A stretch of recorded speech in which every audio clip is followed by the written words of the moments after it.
ನಮಸ್ತೆ ಮಿತ್ರರೇ, ಇವತ್ತು ಒಂದು ಸ್ಪೆಷಲ್ ಆದ ರವಾ ಫ್ರೈ ಮಾಡುವ ಅಂಜಲ್ ಮೀನನ್ನು ಬಳಸಿ ಮಾಡುವಂತಹ ಈ ಒಂದು ಕರಾವಳಿಯವರು ನಾವು ಮಾಡುವಂತಹದ್ದು ಮಂಗಳೂರಿನ ಸ್ಪೆಷಲ್ ಅಂಜಲ್ ರವಾ ಫ್ರೈ. ಕೆಲವರಿಗೆ ರವಾ ಫ್ರೈ ಮಾಡುವಾಗ ಅದರ ಕೋಟ್ ಸರಿಯಾಗಿ ಬರುವುದಿಲ್ಲಂತೆ. ಆ ಕೋಟ್ ಆ ಒಂದು ಮೀನಿನಲ್ಲಿ ಚೆನ್ನಾಗಿ ಹೊಂದಿಕೊಳ್ಳುವಂತೆ ಬರಬೇಕಾದ್ರೆ ಏನು ಮಾಡಬೇಕು ಎಂಬುದನ್ನು ನಾನು ಇದರಲ್ಲಿ ತೋರಿಸಿಕೊಟ್ಟಿದ್ದೇನೆ. ಇವತ್ತು ನಾನು ಮಾಡಿದಂತಹ ರವಾ ಫ್ರೈ ಬಹಳ ಚೆನ್ನಾಗಿ ಬಂದಿದೆ. Even taste wise also very good and delicious. ಹಾಗಾದರೆ ಈ ಒಂದು ರವಾ ಫ್ರೈ ಹೇಗೆ ಮಾಡುವುದು ಎಂದು ನೋಡುವ ಮೊದಲು ಯಾರೆಲ್ಲ ನನ್ನ ಚಾನಲ್ ಅನ್ನು ನೋಡ್ತಿದ್ದೀರಿ, ಯಾರೆಲ್ಲ ಇನ್ನೂ ಸಬ್ಸ್ಕ್ರೈಬ್ ಮಾಡಿಲ್ಲ, ದಯವಿಟ್ಟು ಸಬ್ಸ್ಕ್ರೈಬ್ ಮಾಡಿ ಸಪೋರ್ಟ್ ಮಾಡಿ ಅಂತ ಹೇಳುತ್ತಾ ಬನ್ನಿ ಈ ಒಂದು ಅಂಜಲ್ ರವಾ ಫ್ರೈ ಅನ್ನು ಹೇಗೆ ಮಾಡುವುದು ಎಂದು ನೋಡೋಣ. ಮಿತ್ರರೇ, ಇಲ್ಲಿ ನೋಡಿ, ದೊಡ್ಡ ದೊಡ್ಡ ಅಂಜಲ್ಗಳು. ಇದು ಫ್ರೋಸನ್ ಅಂಜಲ್, ಸ್ಪ್ಯಾನಿಷ್ ಅಂದರೆ ಸ್ಪ್ಯಾನಿಷ್ನಿಂದ ಬಂದಂತಹದ್ದು, ಅಂದರೆ ಸ್ಪೇನ್ನಿಂದ ಬಂದಂಥದ್ದು. ಇದನ್ನೀಗ ಕಟ್ ಮಾಡಿ ಮಂಗಳೂರು ಶೈಲಿಯ ನಾನೀಗ ರವಾ ಫ್ರೈ ಅನ್ನು ಮಾಡ್ತಿದ್ದೇನೆ. ಸಿಂಪಲ್ ಆಗಿ ಬಹಳ ಬೇಗನೆ ಮಾಡುವಂತಹದ್ದು. ಇದನ್ನು ಕಟ್ ಮಾಡಿ ಈಗ ತೊಳೆದುಕೊಳ್ಳೋಣ. ನೋಡಿ, ಕಟ್ ಮಾಡ್ತೇನೆ. ಹೇಗೆ ರುಚಿ ನೋಡ, ಬಂಗುಡೆ ಮೊನ್ನೆ ಬಹಳ ಚೆನ್ನಾಗಿ ಬಂದಿತ್ತು. ಈಗ ಇದನ್ನು ನೋಡಿ ಎಷ್ಟೆಷ್ಟು ದಪ್ಪ ದಪ್ಪದಲ್ಲಿ ನೋಡಿ ಹೇಗೆ ಉಂಟು ನೋಡಿ. ಇದನ್ನೀಗ ಕಟ್ ಮಾಡಬೇಕಾಗ್ತದೆ ಸಣ್ಣದು ಸಪೂರದಲ್ಲಿ. ಇಷ್ಟು ದಪ್ಪ ನಮಗೆ ಆಗುದಿಲ್ಲ, ನೋಡ್ಬೇಕು ಕಟ್ ಮಾಡ್ಲಿಕ್ಕೆ ಆಗ್ತದಾ ಇಲ್ವೋ ನೋಡುವ. ಇದನ್ನು ಚೆನ್ನಾಗಿ ತೊಳೆದು ತರ್ತೇನೆ ಮೊದಲಿಗೆ. ಒಟ್ಟು 1 kgಯಲ್ಲಿ 2, 4, 6 ಪೀಸ್ ಬಂದಿದೆ. ಈಗ ವೀಕ್ಷಕರೇ, ಇಲ್ಲಿ ನೋಡಿ ಕಟ್ ಮಾಡಿ ಕ್ಲೀನ್ ಆಗಿ ಬಂತು ನೋಡಿ. ಈಗ ತುಂಬಾ ಕಾಸ್ಟ್ಲಿ ಇದು ನೋಡಿ, ಅಗಲಗಲಾಗಿರುವಂತಹ ನಾನು ಹೀಗೆ ಕಟ್ ಮಾಡಿಕೊಂಡೆ ಮತ್ತೆ ಫ್ರೈ ಮಾಡೋದು. ರವಾ ಫ್ರೈ ನಾನು ಇವತ್ತು ಮಂಗಳೂರು ಶೈಲಿಯ ರವಾ ಫ್ರೈ ಅನ್ನು ಮಾಡ್ತಿದ್ದೇನೆ. ಇದಕ್ಕೆ ಸಾಧಾರಣ ಒಂದು ಬೌಲ್ನಷ್ಟು ರವಾ ಬೇಕು. ಈ ರವಕ್ಕೆ ನಾನು 1-2 ಚಮಚದಷ್ಟು ಅಕ್ಕಿ ಹುಡಿಯನ್ನು ಸಹ ಹಾಕೊಂಡಿಟ್ಟುಕೊಂಡಿದ್ದೇನೆ. ಮತ್ತೆ ಇನ್ನು ಏನು ಹಾಕಬೇಕಂತ ನಾನು ಕಾಯಿಸುವಾಗ ಹೇಳ್ತೇನೆ. ಸ್ವಲ್ಪ ಜಿಂಜರ್ ಗಾರ್ಲಿಕ್ ಪೇಸ್ಟ್ ಒಂದು ಅರ್ಧ ಚಮಚ ಸಾಕು. ಒಂದು ದೊಡ್ಡ ಹುಳಿಯನ್ನು ನೋಡಿ ಹೀಗೆ ನೀರಿನಲ್ಲಿ ನಾನು ಮುಳುಗಿಸಿಟ್ಟಿದ್ದೇನೆ. ಇದರದ್ದು ರಸ ಬೇಕು ನಮಗೀಗ. ಮತ್ತೆ ನಾನಿವತ್ತು ಪೌಡರ್ ಅನ್ನು ಬಳಸಿ ಮಾಡ್ತಾ ಇದ್ದೇನೆ. ಫಿಶ್ ಫ್ರೈಯ ಮಸಾಲ ನಾನಾವರ ಕುಂದಾಪುರದ ಫಿಶ್ ಫ್ರೈ ಮಸಾಲವನ್ನು ಯೂಸ್ ಮಾಡ್ತಿದ್ದೇನೆ. ಸ್ವಲ್ಪ ಹಳದಿ ಬೇಕು ನಮಗೆ, ಮತ್ತೆ ಉಪ್ಪು ಬೇಕು. ಈಗ ಮೊದಲಿಗೆ ನಾನೀಗ ಉಪ್ಪನ್ನು ಹಾಕೊಳ್ತಿದ್ದೇನೆ. ನೋಡಿ ಇಲ್ಲಿ ನೋಡಿ, 1-2 ಚಮಚ, 3 ನಿಮ್ಮ ಉಪ್ಪಿನ ಇದಕ್ಕೆ ಹದಕ್ಕೆ ಕರೆಕ್ಟ್ ಆಗಿ ನಮ್ಮ ಎಷ್ಟು ಮೀನಿಂದ, ಈಗ ನನ್ನದು 1 kg ಮೀನಿಗೆ ಈ ಸ್ಪೂನ್ನಲ್ಲಿ 4 ಚಮಚದಷ್ಟು ನಾನು ಉಪ್ಪನ್ನು ಹಾಕೊಂಡಿದ್ದೇನೆ. ಇನ್ನು ಹಳದಿಯನ್ನು ಹಾಕೊಳ್ತಿದ್ದೇನೆ. ಅರ್ಧ ಚಮಚದಷ್ಟು ಹಳದಿ ಹಾಕ್ತಿದ್ದೇನೆ. ಇನ್ನು ಜಿಂಜರ್ ಗಾರ್ಲಿಕ್ ಪೇಸ್ಟ್ ಬೇಡದವರು ನೀವು ಹಾಕಡಿದ್ರೆ ಸಾಕ್ತದೆ. ನಾವು ಹಿಂದಿನ ಕಾಲದಲ್ಲಿ ನನ್ನ ಅಮ್ಮ ಎಲ್ಲ ಮುಂಚೆ ಮಾಡುವಾಗ ಜಿಂಜರ್ ಗಾರ್ಲಿಕ್ ಪೇಸ್ಟ್ ಅನ್ನೇ ಉಪಯೋಗಿಸ್ತಿರ್ಲಿಲ್ಲ. ಅವರಿಗೆಲ್ಲ ಈ ಜಿಂಜರ್ ಗಾರ್ಲಿಕ್ ಪೇಸ್ಟ್ ಇದು ಖುಷಿ ಆಗ್ತಿರ್ಲಿಲ್ಲ.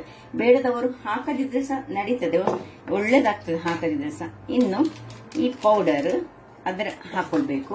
ಇದನ್ನು ಕತ್ತರಿಸ್ಕೊಳ್ತೇನೆ. ಇನ್ನು ಇಲ್ಲಿ ಇದರದ್ದು ಈಗ 1 kgಗೆ ಆದ್ರೆ ಇದರದ್ದು ಸ್ವಲ್ಪ ಅರ್ಧದಷ್ಟು ನಮಗೆ ಬೇಕಾಗ್ತದೆ, ಸಾಧಾರಣ ಅರ್ಧ ಪ್ಯಾಕೆಟ್ನಷ್ಟು. ಇನ್ನು ಈ ಹುಳಿಯ ನೀರು ಇವತ್ತು ನಾನು ಮಂಗಳೂರು ಶೈಲಿಯಲ್ಲಿ, ಮಂಗಳೂರಿನಲ್ಲಿ ಹೇಗೆ ಈ ಫಿಶ್ ಫ್ರೈ ಅನ್ನು ಮಾಡ್ತಾರೆ ಅಂದ್ರೆ ರವಾ ಫ್ರೈ, ಆ ರೀತಿಯಲ್ಲಿ ಮಾಡ್ತಾ ಇದ್ದೇನೆ. ನೋಡಿ, ಇದು ಹುಳಿಯ ನೀರನ್ನು ಚೆನ್ನಾಗಿ ಕಿವುಚಿಕೊಂಡು, ಖಾಲಿ ನಮಗೆ ನೀರು ಮಾತ್ರ ಸಾಕು, ಒಂದು ಅರ್ಧ ಲೋಟದಷ್ಟು ಹಾಕೊಳ್ತಿದ್ದೇನೆ. ನೋಡಿಕೊಂಡು ಹಾಕೊಂಡ್ರೆ ಆಯ್ತು. ತುಂಬಾ ನೀರು ಸಹ ಆಗಬಾರ್ದು, ತುಂಬಾ ದಪ್ಪ ಸಹ ಆಗಬಾರ್ದು.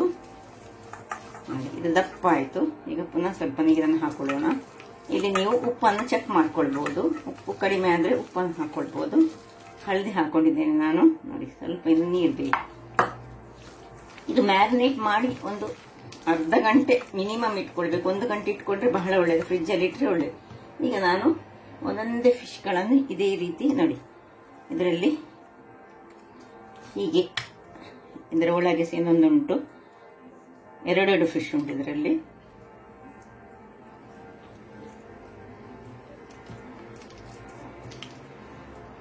ಹೀಗೆ ಒಂದೊಂದನ್ನಾಗಿ ಒಂದೊಂದೇ ಮೀನುಗಳನ್ನು ನೋಡಿ. ಇನ್ನೊಂದು ಸ್ವಲ್ಪ ತೆಳುವಾದ ಮೀನುಂಟು, ತೆಳುವಾಗಿ ಇದು ಮಾಡಿದಂತಹದ್ದು, ಅದನ್ನು ಸಹ. ಇದು ತುಂಬಾ ಕಾಸ್ಟ್ಲಿ ಇಲ್ಲಿ ಈ ಮೀನುಗಳು. ನಮ್ಮ ಊರಿನಲ್ಲಿ ಸಹ ಹಾಗೆ ಅಂಜಲ್ ಮೀನು ಹೇಳಿದ್ರೆ ಬಹಳ ಕಾಸ್ಟ್ಲಿಯಾದ ಮೀನೇ ಆಗಿರ್ತದೆ. ಹೀಗೆ ಎಲ್ಲ ಮೀನುಗಳಿಗೆ ನಾನೀಗ ಈ ಮಸಾಲೆಯನ್ನು ಹಾಕೊಳ್ತೇನೆ, ಮತ್ತೆ ತೋರಿಸ್ಕೊಡ್ತೇನೆ. ವೀಕ್ಷಕರೇ ನೋಡಿ, ಎಲ್ಲ ನಾನು ಮಸಾಲೆಯನ್ನು ಅದಕ್ಕೆ ಹಚ್ಚಿಟ್ಟುಕೊಂಡೆ.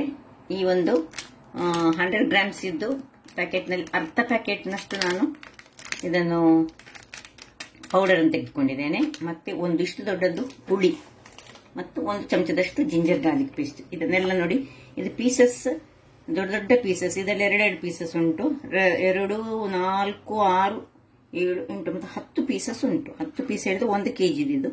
ಈಗ ಇದನ್ನು ಒಂದು ಮಿನಿಮಮ್ ಅರ್ಧ ಗಂಟೆ, ನಾನು 1 ಗಂಟೆ ಇದನ್ನು ಮ್ಯಾರಿನೇಟ್ ಆಗ್ಲಿಕ್ಕೆ ಇಡ್ತೇನೆ. ಮುಚ್ಚಿಕೊಂಡು ಇದನ್ನು ನಾನು ಫ್ರೀಜರಲ್ಲೆಲ್ಲ ಫ್ರಿಜ್ಜಿನೊಳಗೆ ಇಡ್ತೇನೆ. ಮತ್ತೆ ತೆಗೆದು ಕಾಯಿಸ್ತೇನೆ, ಅಥವಾ ಹೊರಗಿಟ್ಟು ಸಹ ಏನು ತೊಂದರೆ ಇಲ್ಲ. ವೀಕ್ಷಕರೇ, ನಾನು 1 ಗಂಟೆಗಳ ಕಾಲ ಮ್ಯಾರಿನೇಟ್ ಮಾಡಿ ಇಟ್ಟಂತಹ ಮೀನು ನೋಡಿ ಮ್ಯಾರಿನೇಟ್ ಆಗಿದೆ. 1-1.5 ಗಂಟೆ ನಾನು ಫ್ರಿಜ್ಜಿನೊಳಗೆ ಇಟ್ಟದಂದ್ರೆ ಡೀಪ್ ಫ್ರೀಜರ್ ಎಲ್ಲ ಕೆಳಗೆ ಇಟ್ಕೊಂಡದ್ದು. ಈಗ ಇದಕ್ಕೆ ಈ ರವಾವನ್ನು ರೆಡಿ ಮಾಡ್ಕೊಳ್ಳೋಣ. ನೋಡಿ, ಈಗ ಒಂದು 5-6 ಚಮಚಗಳಷ್ಟು ರವಾ, 1 ಚಮಚದಷ್ಟು, 1 ರಿಂದ 1.5 ಚಮಚದಷ್ಟು, ಈ ಚಮಚದಲ್ಲಿ 1.5 ಚಮಚದಷ್ಟು ಅಕ್ಕಿ ಹುಡಿ. ಇನ್ನು ಸ್ವಲ್ಪ ನಾವು ಉಪ್ಪನ್ನು ಹಾಕೊಳ್ಳೋಣ ಇದಕ್ಕೆ. ಅದಕ್ಕೆ ಸಹ ಒಳ್ಳೆ ಉಪ್ಪು ಹಾಕೊಂಡಿದ್ದೇವೆ. ಇದಕ್ಕೆ ಉಪ್ಪು ಹಾಕಿದ್ರೆ ಸ್ವಲ್ಪ ಒಳ್ಳೆದಾಗ್ತದೆ. ಹೊರಗಿನ ಲೇಯರ್ ಒಳ್ಳೆ ಕ್ರಿಸ್ಪಿಯಾಗಿ ಬರುವಾಗ ಅದರಲ್ಲಿ ಚೂರು ಉಪ್ಪು ಇದ್ರೆ ಬಹಳ ಚೆನ್ನಾಗಿ ಬರ್ತದೆ. ಇನ್ನು ನಾವು ಯಾವ ಮಸಾಲೆ ಪೌಡರ್ ಯೂಸ್ ಮಾಡಿದ್ದೇವೆ ಅದೇ ಮಸಾಲೆ ಪೌಡರ್ ಒಂದು ಚಮಚದಷ್ಟು ಹಾಕೊಳ್ತಿದ್ದೇವೆ ನಾವು.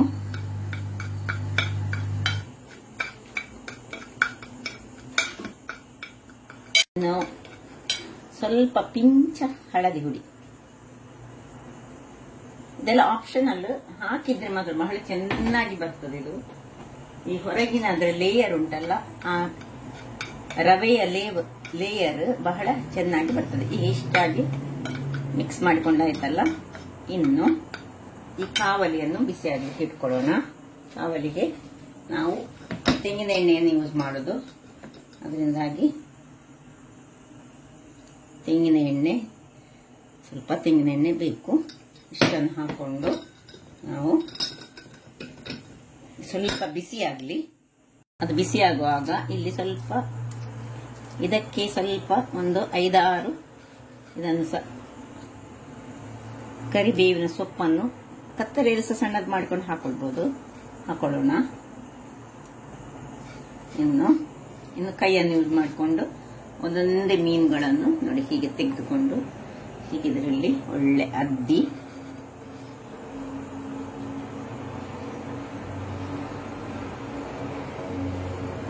ಒಳ್ಳೆ ಕೋಟ್ ಆಗ್ಬೇಕಿದು. ಚೆನ್ನಾಗಿ ಕೋಟ್ ಆಗಿದ್ರೆ ಅದು ಬಹಳ ಚೆನ್ನಾಗಿ ಬರ್ತದೆ ನೋಡಿ. ಅದರಲ್ಲಿ ಇದಕ್ಕೆ ಇದು ಹಾಕಿದರೆ ನೋಡಿ ನಿಧಾನಕ್ಕೆ ಒಂದೊಂದಾಗಿ, ಅಥವಾ 2 ಇದರಲ್ಲಿ 2 ಕಾಯಿಸ್ಬೋದು. ಇದರಲ್ಲಿ ನಾನು 2 ಕಾಯಿಸ್ಕೊಳ್ತೇನೆ. ಇನ್ನೊಂದು ಅದೇ ರೀತಿಯ ಸೈಜ್ ಇದು, ಒಂದೇ ಸೈಜ್ ಇದು. ಈ ಕರಿಬೇವನ್ನು ಇದರ ಮೇಲೆ ಹಾಕಿದ್ರೆ ಅದು ಅದಕ್ಕೆ ಅಂಟಿಕೊಳ್ತದೆ ಸಹ, ಮತ್ತೆ ಅದರಲ್ಲಿ ಒಳ್ಳೆದು ಕಾಯ್ತದೆ ಸಹ. ಉರಿ ಮಾತ್ರ ತುಂಬಾ, ಸುರಿಗೆ ಮಾತ್ರ ಎಣ್ಣೆ ಬಿಸಿ ಆಗುವಾಗ ತುಂಬಾ ದೊಡ್ಡದಾಗಿ ಇಟ್ಕೊಂಡು ಮತ್ತೆ ಸಣ್ಣದು ಮಾಡ್ಕೊಳ್ಬೇಕು. ತುಂಬಾ ದೊಡ್ಡದು ಹೇಳಿದ್ರೆ ಕರಟ್ಕೊಳ್ಳುವ ಹಾಗೆ ಅಲ್ಲ. ನೋಡಿ ಈ ಲೇಯರ್ ಕೆಲವರಿಗೆ ಸರಿ ಬರುದಿಲ್ಲ ಅಂತ ನೋಡಿ ಎಷ್ಟು ಚೆನ್ನಾಗಿ ಬರ್ತದೆ ನೋಡಿ. ಹೀಗೆ ಮಾಡಿ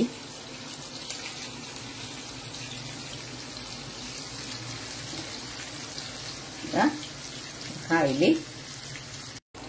ವೀಕ್ಷಕರೇ, ಇಲ್ಲಿ ನೋಡಿ ಇಷ್ಟ ಆಗುವಾಗ ಇನ್ನು ಇದನ್ನು ಸ್ವಲ್ಪ ನಿಧಾನಕ್ಕೆ ನಾವು ಅಡಿಮೇಲೆ ಮಾಡ್ಕೊಳ್ಳೋಣ.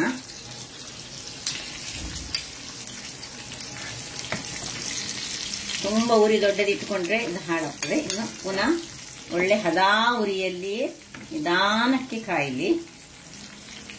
2 ನಿಮಿಷಗಳ ಬಳಿಕ ಇನ್ನೊಮ್ಮೆ ಇದನ್ನು ಅಡಿಮೇಲೆ ಮಾಡ್ಕೊಳ್ಳೋಣ. ಉರಿ ಮಾತ್ರ ಹದಾದಲ್ಲಿ ಇರದಿದ್ರೆ ನಾವು ಚೆನ್ನಾಗಿ ಬರುವುದಿಲ್ಲ. ಅದರಿಂದಾಗಿ ಉರಿ ಹದಾದಲ್ಲಿ ಬೇಕು ನಮಗೆ.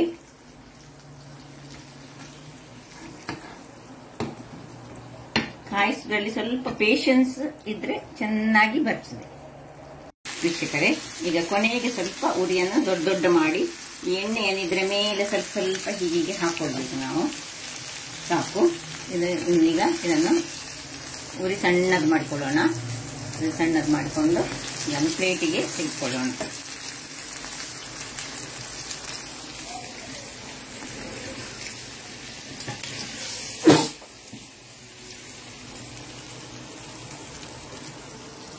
ಇನ್ನೊಂದು ನೋಡಿ ರೆಡಿ ಆಯಿತು.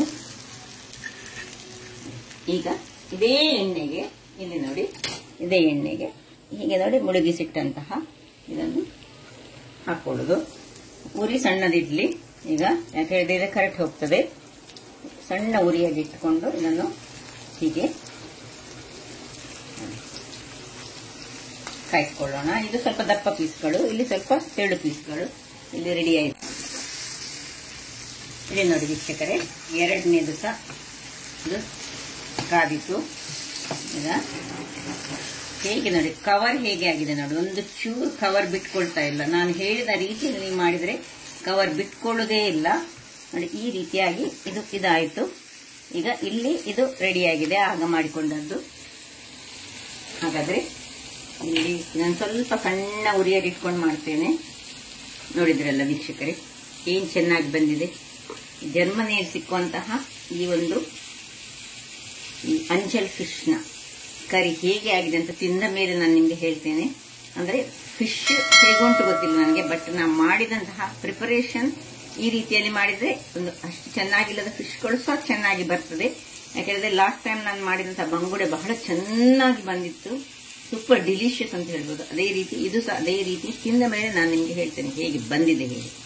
ಹಾಗಾದ್ರೆ ನನ್ನ ಈ ಕುಕಿಂಗ್ ಚಾನಲ್ ನಿಮ್ಗೆ ಇಷ್ಟ ಆದ್ರೆ ಬೋಳೂರು ಸುವರ್ಣ ಚಾನಲ್ ಅನ್ನು ಲೈಕ್ ಮಾಡಿ, ಶೇರ್ ಮಾಡಿ ಹಾಗೂ ಸಬ್ಸ್ಕ್ರೈಬ್ ಮಾಡಿ ಹಾಗೂ ನನ್ನ ಇನ್ಸ್ಟಾಗ್ರಾಮ್ ಪೇಜ್ ಅನ್ನು ಫಾಲೋ ಮಾಡಿ. ಧನ್ಯವಾದಗಳು.